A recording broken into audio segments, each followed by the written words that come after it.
To adjust brightness, cameras, XD surfacing in Windows 11 Home, right-click on empty area on the desktop and then select Personalize.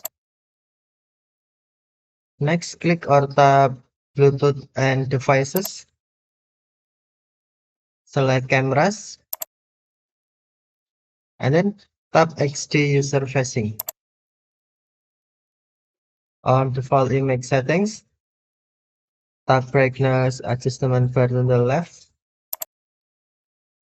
Go to decrease brightness or drag on the right to increase brightness, or you can tap minus icon. I'm sorry. You can just drag to the left or to the right to increase or decrease brightness. Okay, thank you for watching. Have a nice day.